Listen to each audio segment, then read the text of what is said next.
आप में से बहुत से लोग ट्विटर पे होंगे, तो आप देख रहे हैं कि ट्विटर पर क्या चल रहा है। मुझको आज किसी ने फ़ोन किया, मैं नाम नहीं बताऊंगा, और उन्होंने कहा कि आपको ये पता है कि ये ट्विटर की जो भी ये कंस्पिरेसी चल रही है। मैंने कहा भाई कंस्पिरेसी क्या चल रही है? एलन मस्क ने एक बिड की, उसके ट्विटर के जो बोर्ड था उसने उसको स्वीकार कर लिया और ट्विटर बिक गया, इसमें कंस्पिरेसी क्या है? आप समझ नहीं रहे कि ये सारी कंस्पिरेसी जो है वो मोदी ने करवाई है। भाई मोदी ने कैसे करवाई है? कि मोदी को अब किसी भी प्रकार का खतरा नहीं है। आप देखिए कि ये जितना भी बीच में सीएए का आंदोलन हुआ, शाहीन बाग हुआ, फिर सिख आंदोलन हुआ, किसान आंदोलन हुआ, ये सब जितने भी हो रहे थे ये सब ट्विटर के तरह से और टूल किट के से करवाए जा रहे थे। अब मोदी ने अपने दोस्त एलन मस्क से कह के और ट्विटर को खरीदवा लिया। मैं कहा यार एलन मस्क अगर मोदी का इतना बड़ा दोस्त है तो वो एलन मस्क जो कंसेशन मांग रहा है वो टेस्ला यहाँ लॉन्च करने के लिए इंडिया में, वो तो मोदी ने दिए नहीं। कि अरे आप समझते नहीं हैं, ये क्या है कि ये हायर लेवल पे बहुत डीप कंस्पिरेसी होती है।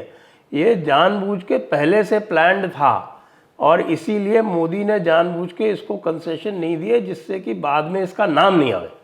मैं कहा यार आप तो बहुत महान हो, आपने इतना बड़ी खोज कर ली, लेकिन ये तो बताओ कि ये लिबरल मेल्टडाउन क्यों हो रहा है?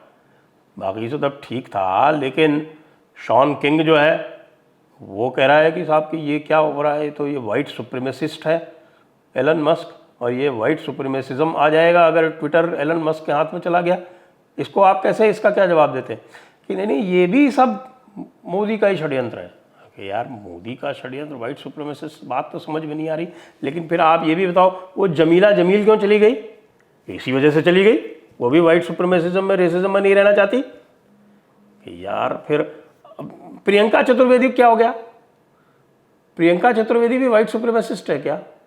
नहीं नहीं नहीं, आप समझते ही नहीं है, वाइट सुप्रीमेसिस्ट के वो भी खिलाफ है ना।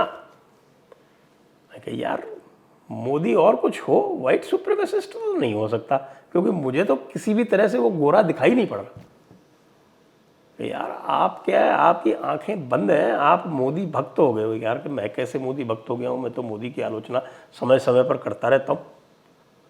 नहीं, आप जो है वो थोड़ी बहुत करते हो इसीलिए जिससे लोग आपको ये ना कहें, लेकिन मैं सब समझता हूँ। और कुछ बताओ। देखो आनंद गिरधरदास चला गया और सैयद इरफान हबीब चले गए। अरे मैंने कहा सैयद इरफान हबीब चले गए होंगे, उनकी बीवी तो नहीं गई?